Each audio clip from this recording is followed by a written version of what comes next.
이슈들 함께 하시죠. 오늘은 LS증권의 신중호 리서치센터장과 함께 하겠습니다. 안녕하세요. 네, 안녕하십니까. 피곤합니다. 네. 더워서 밤에 잠도 못 자는데 맞아요. 그렇다고 그 중간에 또 막 핸드폰 보면서 내 주식창을 보자니 또 답답해집니다. 더위와 함께 이 걱정도 좀 꺾일 수 있을지 센터장님과 하나씩 좀 살펴보도록 하겠습니다. 일단 저는 네. 최근에 가장 큰 키워드는 결국에는 금리라고 느껴지거든요. 맞아요. 그러다 보니까 자꾸 보는 게 물가지표, 고용지표 이런 건데 딱 오늘 고용지표가 나오게 됩니다. 7월 미국의 고용지표 발표 예정이 되어 있는데 어떻게 나올 거라고 보세요? 일단 선행적으로 나온 지표들, 이를테면 ADP 민감 고용 보고서, 물론 그 미국의 정부 통계하고는 좀 계속 방향은 좀 틀릴 수도 있지만 그렇게 좋진 않았어요. 약간 쇼크 수준으로 상당히 안 좋게 나와 있는데, 그러면 이제 고용이 안 좋으니까 실업률이나 이런 걱정들을 하시거든요. 근데 또 간밤에 나왔었던 신규 실업 청구 건수 매주 나오죠. 네.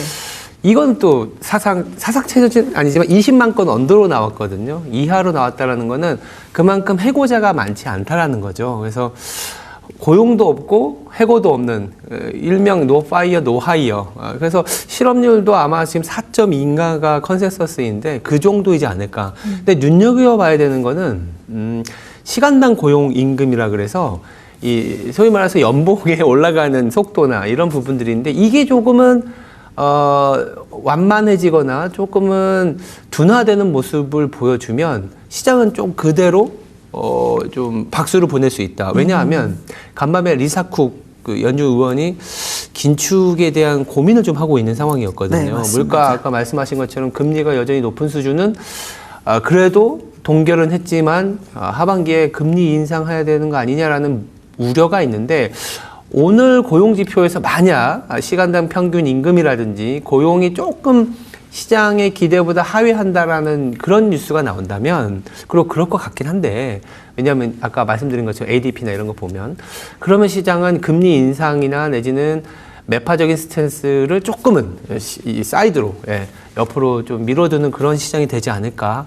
조심스럽게 전망하고 있습니다. 그러니까 쉽게 얘기하면 우리가 배드 이즈 굿이라고 표현을 하잖아요. 지금은 그렇죠. 고용지표가 안 좋게 나와야 금리를 내릴 수 있는 상황이기 때문에 고용이 너무 호조를 보이는 게 뭐 경기적인 측면에서 모르겠습니다만 네. 어쨌든 그게 좀 더 금리에는 우호적이다라고 맞아요. 정리를 해보도록 하겠습니다. 네. 그런 가운데 간밤에 뭐 리사쿡 이야기도 네. 해주셨고 파이낸셜 타임스의 보도도 좀 영향이 있었던 것 같습니다. 케빈 호시가 본인이 잘못했음을 인정하고 있는 것 같다라는 주변인의 보도였고요. 트럼프 대통령과 뭐 전화 통화를 어쨌든 뭐 비밀리에 하고 있다.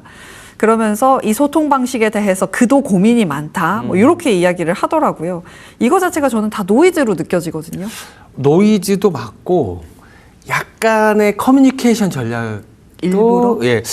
그러니까 저번에도 제가 여기 왔을 때 마라도나 이론이라는 얘기를 좀 드렸었는데 네. 연준은 실질적인 액션은 하진 않지만 시장에서 알아서 움직여 주면 긴축의 영향도 아니면 실질적인 긴축 그 효과도 있을 수 있다 이런 얘기를 했는데, 시장 금리가 그만큼 뭐 2년물도 그렇고 10년물도 그렇고 굉장히 좀 높은 수준을 유지하고 있기 때문에 주식시장도 뭔가 계속 껄끄럽지만 사실 이 자체가 연준의 역할을 좀 하고 있는 거다라고 볼 수 있는 거죠. 근데 그런 상황에서 케빈 허시의 코멘트도 아니고 뭔가 주변인을 통해서 나왔다라는 거는 그만큼 시장이 알아서 움직이게끔 하는 노이즈 앤드 어떤 시장의 소화 능력을 좀 보고 있다라고 볼 수 있는 것 같아요. 그래서 이런 모든 부분들이 어떤 시장이 그런 수비수 알아서 움직이는 그런 어떤 하나하나의 행동일 텐데, 결국 시장에서 그 키를 갖고 가는 거는 뭐 좀 전에 말씀드렸던 고용지표라든지, 그리고 무엇보다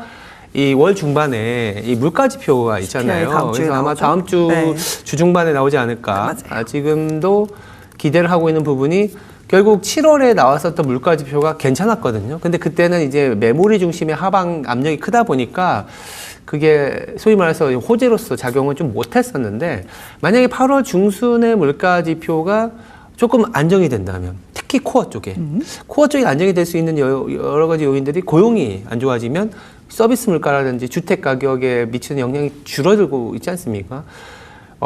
그러면 시장은 이제 8월 중순부터 다시 힘을 낼 수 있는, 지금은 약간 미국 기준으로는 사상 최고치를 그리고 나서 약간 관망세인 게 그런 물가 지표로 보려는 것 같거든요. 그리고 어쨌든 타코가 나왔잖아요. 그쵸, 그래서 어쨌든. 유가가 안정을 찾는 상황에서 헤드라인도 잡힐 거고 코어도 잡혀. 그러면 8월부터 9월 말까지, 왜냐하면 FOMC가 없거든요. 네. 8월은 FOMC가 없기 때문에 연준발 긴축은 없을 수 있겠구나. 이런 안도감이 8월 중하순부터 9월까지 백투스쿨부터 엔비디아 실적을 기다리는 그런 약간의 우상향의 어떤 그 분기점으로서 작용하지 않을까 이렇게 생각하고 있습니다. 케빈 허씨는 진짜 전략적인 사람인 것 같습니다. 전략적? 맨 뒤에, 교실 맨 뒤에 앉아서 팔짱 끼고 야 한마디 했는데 모두가 이렇게 눈치를 보게 그렇죠. 만들고 예, 맞아요. 싶어 하는 것 같아요. 네. 그러니까 나는 안 움직이지만 슬쩍에 이 손짓 하나, 말 하나로 그걸 하고 싶어 하는 사람인 것 같은데, 그렇다면 센터장님이 보시기에는 금리를 직접적으로 케빈 허씨가 건드릴 이유는 없다라고 보시는 예, 거네요. 현재로서는 네. 그런 또 부담을 갖고 싶어 하지는 않을 것 같고, 케빈 허씨가 FOMC 끝나고 시장이 알아서 움직인다라는 얘기를 했는데, 제가 여기에서 말씀드린지 모르겠지만 오히려 트럼프한테 그 바통을 넘겨버린 느낌이었거든요. 시장이 안정을 찾아야 금리 안정을 찾는다. 시장이 안정을 찾기 위해서는 지금 무엇보다 그때 당시에 7월 말에는 이란 전쟁이 좀 더 격화될 수 있다라는 리스크가 있었잖아요. 그래서 트럼프한테 바통이 넘어왔는데 이 8월 들어서면서부터 그래서 그런지 모르지만 이 10년물 기준으로 4.7을 넘어가니까 한 세 가지 액션이 나왔어요. 첫 번째는 타코가 나왔어요. 네. 이란과 이제 통행세 부분을 어떻게 해야 될지에 대한 부분이 남은 거지 막 격화되는 건 아니거든요. 타코 나왔죠. 그리고 잘 아시겠지만 미국과 일본이 엔화 공동 대응이 나왔어요.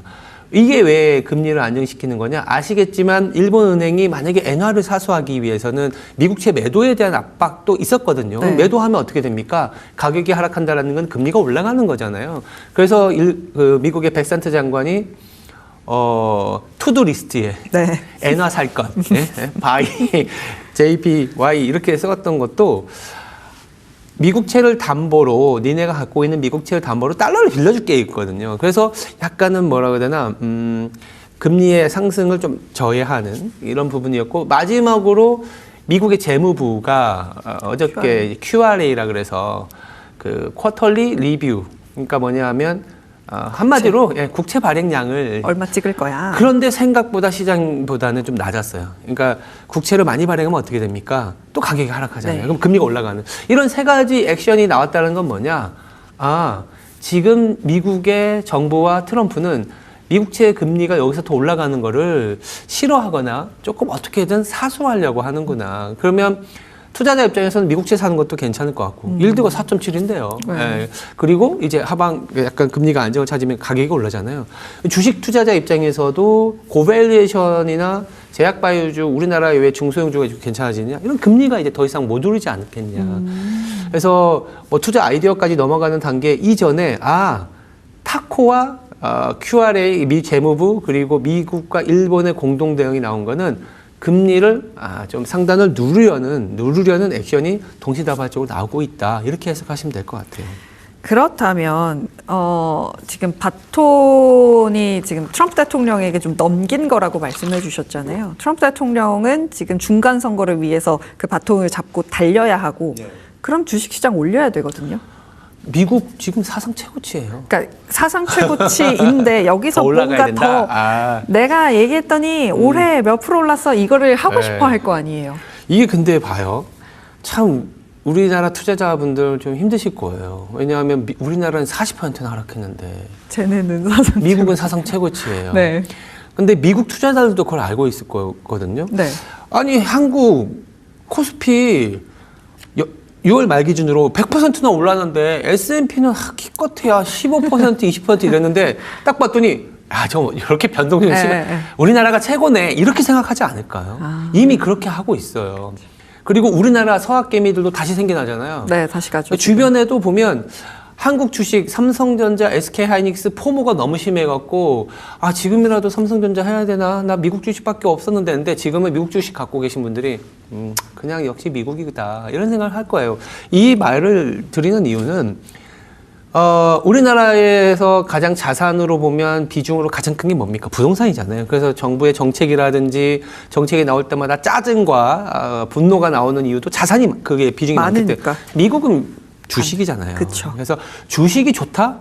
그러면 그 주식이 좋은 해에는 사실은 대통령 지지율도 좀 올라가는 게 정석인데 뭐 지금은 여러 가지 노이즈도 있습니다. 그러니까 뭐 전쟁도. 여론조사에 뭐 그런 어떤 뭐 믿지 못하는 여론조사다 이런 것도 있지만 제가 말씀드리고 싶은 거는 중간 선거를 위한 미국의 정부의 행동과 트럼프의 어떤 정답지 주식을 좋게 만들어야 되는 거 아니냐, 경제를 좋게 만들어야 되는 거 아니냐, 이미 지금 사상 최고치. 그리고 아까 제가 말씀드린 건 8월 중순에 물가가 좀 안정을 찾고, 그리고 물론 이제 정치적인 불확성이 있긴 합니다만, 백투스쿨이라든지, 그리고 9월, 10월 넘어가면서 미국의 기업들이 돈을 벌고 있다라는 그런 어떤 바텀업 차원에서의 접근은 있거든요. 그래서 네.